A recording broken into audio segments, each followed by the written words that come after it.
Facebook page বা Facebook আইডিতে video upload করার পরে সেম এই লেখাটা যদি আপনার পেজে শো করে বা আইডিতে, বা আপনি এখানে সি অ্যাড অপশানে ক্লিক করার পরে এখানে আপনি হ্যাজ এ 3 ওনারশিপ ইস্যু যদি আসে, এটা আসলে কিন্তু আপনার পেজে যদি মনিটাইজ থাকে সেটা কিন্তু ক্যান্সেল হয়ে যাবে, আর মনিটাইজ না থাকলে আপনার পেজটা সাসপেন্ড হয়ে যেতে পারে।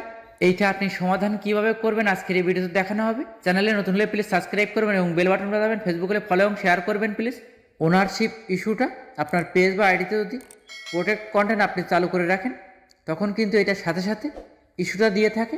ফার্স্ট আপনি কি করবেন, যে ভিডিওটায় ইস্যু আসছে সেই ভিডিওর সি অ্যাড অপশানে আপনি ক্লিক করবেন। অ্যাড অপশানে ক্লিক করার পরে সেম কিন্তু এখানে reel has a 3 ownership issue আসবে, আর নিচে এখানে আপনি রিভিউ ইস্যু নামের একটা অপশান পেয়ে যাবেন।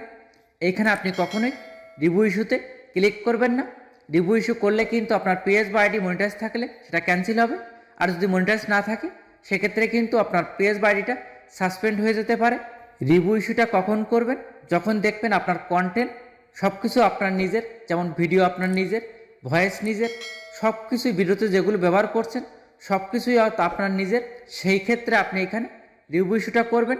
তা না হলে কখনোই কিন্তু আপনি রিভিউ ইস্যু করবেন না। তারপরে একটু নিচের দিকে আসি, এইখানে আপনি একদম নিচে প্রোটেকশান স্ট্যাটাস নামের একটা অপশান পেয়ে যাবেন, এইখানে আপনি ক্লিক করবেন। তারপর একটু নিচের দিকে আসি, এইখানে আপনার ভিডিওতে যেখানে যেখানে সমস্যা সেইখানে সেকেন্ড বা মিনিট কিন্তু এখানে আপনি দেখতে পাবেন।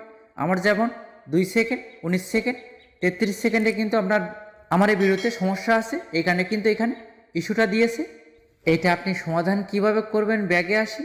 ব্যাগে আসার পরে আপনার যে ভিডিওতে সমস্যা সেই ভিডিওর 3 ডটে আপনি ক্লিক করুন।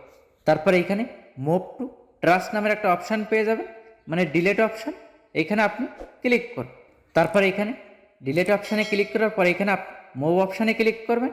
এই ভিডিওটা এখান থেকে ডিলেট হয়ে যাবে। ডিলেট ছাড়া এর কোনো সমাধান নেই। কার কার পেজ বা আইডিতে এই সমস্যা দেখা দিয়েছে কমেন্ট করবেন।